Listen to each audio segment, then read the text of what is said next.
Привет, Мирон. Привет, Настя. Как дела твои, как настроение? Отлично, только что проснулся. Классика, вечер, и киберспортсмен только просыпается. Хорошо, ты теперь в Авроре. И для многих это было, шоком, честно говоря. Многие не поверили, кто-то говорил про 1 апреля. Расскажи, как так получилось, что сильнейший СНГ игрок в Apex теперь в Авроре? Как это получилось, особо сейчас не хочу рассказывать прям все детали, но я со Святым давно хотел играть. Еще с того момента, когда у нас Юки был в команде. Мы со Святым уже общались, типа, давай играть, давай команду сделаем и что-то такого, да. И мне давно хотелось. Так получилось, что я больше не в альянсах, и я сразу написал ему, типа, есть какая-нибудь там возможность, типа, в одну команду попасть, или вот как-нибудь через один лан, там, через время. Мне было все равно сколько, но я мог подождать. Мог подождать, пока он освободится. Вот. И, в Аврору я тоже хотел попасть как в организацию, потому что мне нравилось, как вот этот весь контент вот делается, как я смотрел вот эти вот видосы, как Импульс, Хардеки там, Свят делали всякий контент, вот. И просто Аврора мне нравится как организация, вот. Блин, круто, хорошо, как раз видишь, как звезды сошлись. Да. Ты уже достиг очень многого на киберспортивной сцене в Апексе. И по количеству трофеев, и по призовым. Поделись, пожалуйста, секретом, откуда у тебя остается мотивация играть дальше и добиваться результатов. Мотивация продолжать играть дальше, она просто ниоткуда не идет, мне просто нравится играть в Apex. Добиваться результатов, мне просто компетитив нравится просто, не могу без соревнований, вот. Типа, когда я проигрываю, мне это не нравится. Мне очень нравится выигрывать, особенно это видно в других играх, где у меня не особо получается, и мне тяжело проигрывать там. А в Apex мне это легко дается. Я вот когда часто в других играх проигрываю, я просто закрываю игру и иду в Apex, потому что там я могу выигрывать. Без шансов. Многие им надоедает время от времени Apex, а ты уходишь, поиграешь во что-то другое, и все равно твоя отдушина — это Apex. Да, потому что мне не нравится проигрывать в других играх, поэтому я возвращаюсь в Apex. Какой самый запоминающийся турнир или момент в твоей карьере? Наверное, единственное, что я запомнил, это очевидно победа на EWC, и больше всего мне запомнился первый лан, на который я ездил. Вот тогда таких эмоций я получил, никогда на других ланах не получал. Это какой у тебя был первый лан, напомни, пожалуйста. Это было в Лондоне, по-моему, в Лондоне, когда мы с Юки играли, и мы там заняли, по-моему, 11 или 13 место, что-то такое. Не повезло в последних играх, но мы могли бы там в топ-5, мне кажется, занять. Но для первого лана это были какие-то очень крутые ощущения. Мне кажется, что вот после Лондона все ланы по Апексу пошли по склону вниз. А, например, ты же такой фанат аниме, японской культуры, ты же в Японии ездил. Таких эмоций не вызывает у тебя поездки в Японию на ланы? Да нет, в Японию просто круто ездить, как-то лан там от других ничем не отличается. Просто людей больше смотрят. Вот на последнем японском лане было слишком много людей. Это было просто словами не передать. Когда ты смотришь на вот эту вот арену со стороны игрока, там просто везде люди сидят. На тебя это давит или нет? Или в целом тебе пофиг, что происходит вне игры в момент турнира? Нет, не давит, но когда такая арена, где много людей, это как-то получше выглядит, потому что когда был вот этот Open LAN в Америке, это было ощущение, что мы в какую-то деревню приехали, где люди просто на стульчиках сидят, как вот эти вот, как они, пластиковые стулья. Хорошо. Практически на каждом турнире ты в топах по киллам и дамагу. Расскажи, пожалуйста, в чем секрет твоей игры? И как давать такой же импакт? Я не знаю, я просто в игру играю. Я вообще не понимаю, как у меня это получается. Я когда смотрю на вот эту статую и все вот это, я не понимаю, как это происходит, потому что я просто захожу пострелять и все. Я делаю все то же самое, что и остальные люди, я не знаю, в чем разница. По твоим словам, ты играешь максимум просто, в твое удовольствие. То есть ты не знаешь, как у тебя так просто получается, да? Да, я не знаю, как это получается, я просто играю. На плюс морали. Просто кайфуешь.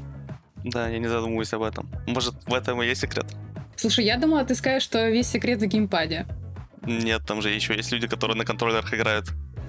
Что-то у них так не получается. Ты рассказывал когда-то в интервью, что ты играл раньше в Warface. И ты туда закинул 10 евро. И после этого твои родители удалили твой аккаунт и Warface. Расскажи тогда, пожалуйста, как они отнеслись к тому, что тебе пришлось ради Апекса переехать в другую страну? Ну, когда я Warface донатил, там, по-моему, я закинул 1000 рублей, потом еще 1000 и еще 1000, и мне наконец-то выпала эта пушка из кейсов. После этого, когда увидели, что я потратил деньги на какую-то игру, мне удалили аккаунт, там удалили Warface, удалили. И из-за этого пошел Apex, да? Вот. Ну, с того момента, как я начал вот играть там как-то сильно в Apex, прошло, наверное, года 2 или 3 с того момента, где удалили Warface. Поэтому уже никакой такого отношения к играм не было тогда. Это же только вначале так было, что игрушки, вот это все, это вот плохое, да. Ну а как изначально, вот ты просто играл в Apex, для них это была, ну, просто та же игрушка по факту, как Warface, ну, как родителям, да? Но потом ты начал играть на турнирах, начал что-то выигрывать, и начали более серьезно к этому относиться? Ну да, когда я начал как-то деньги на этом зарабатывать, они поняли, что, типа, это что-то другое. И когда я сказал маме, типа, ну, тут есть шанс просто переехать в другую страну, и чтобы начать, типа, хорошие деньги зарабатывать, она сказала, типа, ну окей. И мы через 2 недели буквально переехали. Окей. Такой еще вопрос. Советуешься ли ты с ними, когда тебе нужно вот принимать важные решения? Например, вот переход в другую команду? Или это Нет. все up to you? Нет, я обычно все сам делаю. Ну, у меня мама узнала только потому что где-то запостили это. Я ей просто забыл сказать. Ты даже не сказал своей маме. Нет, я, по-моему, сказал ей то, что все, я не в альянсах, типа. А потом вот все остальное она узнала как-то через вот эти новости. Она не особо я подписана? общительный просто. Да, она подписана на все там. Хорошо, тогда давай побольше поговорим о твоей новой команде. Был ли у тебя опыт игры с ними ранее? С Яркой точно не было, но со Святом мы играли в ранкет и все. Больше не было. Ну, со Святом мы еще играли турнир какой-то американский, где там сначала нужно было в соло, типа, если кто помнит Realm, кто знает, когда ты в соло запускаешься, и там тебе рандомных тиммейтов дает на игру, и так на деньги играешь, вот. И тогда там первые топ-20 были капитаны, да? Свят там был что-то топ-3, топ-4, да? Я был где-то, ну, топ-10, топ-15, да? И потом, когда вот мы узнали новости, что топ-10, топ-20 это капитаны, а все остальные, типа, до топ-60 там это игроки, их просто капитан выбирают. Я перестал играть, чтобы опуститься пониже, и Свят меня выбрал. И после этого мы там заняли 2 место. Но мы сравнялись по поинтам с 1 местом, но у них просто игра на 1 место была, когда они выиграли, побольше поинтов было, поэтому они выиграли этот... Как это? Матчпоинт, матчбрейк. Брейк, что-то там, забыл. Слушай, ну у вас со Святом уже давно такой коннект, я вот по твоим словам понимаю, слышу, да? Да. То есть давно должно было так сложиться, чтобы вы играли вместе. Он у меня в чате и там подписался, и вот это еще до того было, как я начал со всеми знакомиться на компе, когда я только перешел. Он был один из первых, можно сказать, с кем я познакомился. Твой первый фанат. Получается, да. У него ник такой стоял. Фанат эффекта. Серьезно? Блин, Да. я не помню этого. Блин, прикольно. Так давно было. Хорошо. Есть ли у вас уже понимание по распределению ролей в команде? Ну, плюс-минус есть. Потому что, по-моему, все очевидно, что играл это Хиарка. Я буду на каких-то фрагерах, ролях играть, когда есть возможность, когда есть такие легенды, которые позволяют. А Свят будет просто помогать мне. Ну или помогать Хиарке там, в зависимости от ситуации.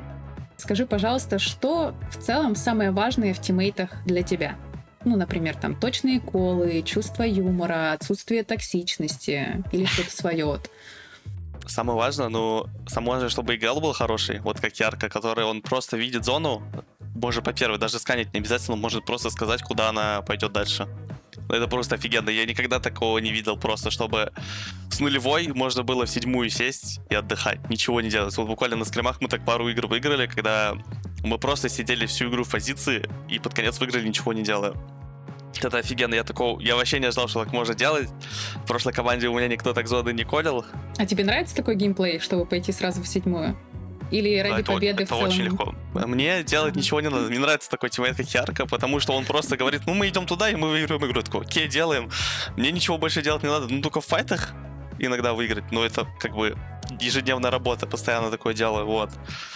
И чтобы, типа, как ты говоришь, юмор там, мораль, что в тиммейтах важно, вот говорю, который в зону заколет, куда бежать, и Свят, который может похохотать.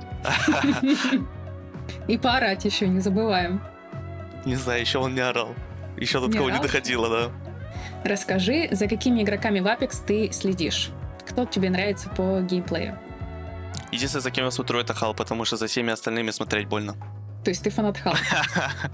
Я не фанат Хала, но есть такая штука у меня, что если я смотрю, как кто-то играет, мне просто больно становится от того, что они что-то делают неправильно. Но я особо не смотрю, конечно, Apex, потому что вот по этой причине я смотрю только Хала, потому что он реально в файтах. Вот у него файтинг IQ очень высокая, он все время какие-то мувы делает, которые файты выигрывают. То есть остальных ты не можешь смотреть просто потому, что тебе хочется у них исправить их ошибки. Ты не можешь спокойно сесть и посмотреть, ты постоянно анализируешь что-то. Я просто вижу эти ошибки, и мне больно становится. Единственное, что мне больно за Халом смотреть, это как он лутается. Он все время так плохо лутается, у него патронов никогда нету. Постоянно выходят новые игры, в которые в целом многие люди уходят из Апекса, потом возвращаются. Было ли у тебя такое, что ты тоже хотел уйти в какую-то игру? Нет, никогда не было такого. Мне этот лог, прикольная игрушка, но не нравится. Типа, не понимаю прикола вот этой игры. Единственное, что в какую бы я бы мог уйти, если была бы возможность, и в Апексе все плохо, это был бы либо КС, либо Валик. Хотя, скорее всего, КС. Потому что в другой мне играть не нравится. В Доте у меня 30 минут. Я бы туда никогда не ушел. Просто кошмар. А в КС ты играешь? Играл, сейчас не играю больше. У меня... До Warface я в КС играл. У меня там Силер 2 был вроде. Я жесткий тип там. А представим, например, невозможное. Ты не стал проигроком. Если бы не киберспорт, кем бы ты сейчас был? Никем бы. Ну хорошо, например, в детстве, знаешь, ты растешь, и у тебя есть там мечта, я вырасту и стану, например, пожарником. Было там у тебя такое? Или врачом? Когда я рос, я думал, буду футболистом, но потом мне это надоело, и я решил, что не хочу больше быть футболистом. Мне больше нравилось компьютер играть, и все.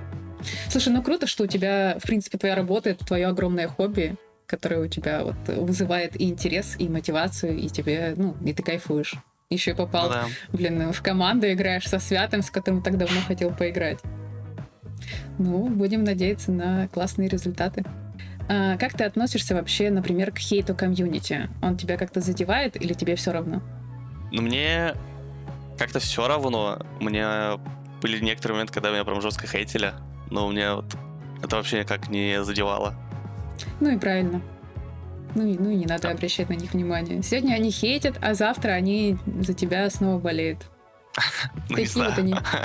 Слушай, это частая тема. Если ты выигрываешь, за тебя люди болеют. Если ты проигрываешь, тебя хейтят, например. Это классика просто людей, мне кажется.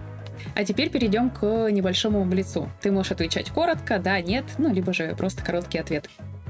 Любимая карта в Апексе? Олимп. Любимый ган? Вингман, наверное. Любимый перс? Альтер. Есть ли что-то, что тебя прям очень сильно бесит в Апексе? Клава мыши. А почему? Топ-стрейфит много. Нет, больше всего меня бесит клава мыши на Бангалор. Вот они меня больше всего бесят. Без чего ты не можешь прожить день? Без телефона. Любимый фильм или сериал? Iron Man 1. Больше я не смотрел просто. А второй ты не смотрел? Нет, второй не понравился, там слишком темно было. Твой идеальный выходной? Это где-нибудь в Японии. Выходной в Японии. На что потратил свои первые призовые? Не вспомнил, наверное. Самая дорогая покупка, это, наверное, был вот этот комп, который я еще купил. За 8000 евро. Что бы ты хотел сказать фанатам и подписчикам Авроры? Постараюсь порадовать вас в этом году. Побольше выигрывать. Побольше крутых моментов хочу показать. Не разочаровать. Вот так вот. И да. Хотелось бы, чтобы никого не хейтили в команде. Ни Хиарку, ни Свята, ни меня. Ни за что. Вот так вот. Всем спасибо, что смотрели. Пока-пока. Всем пока.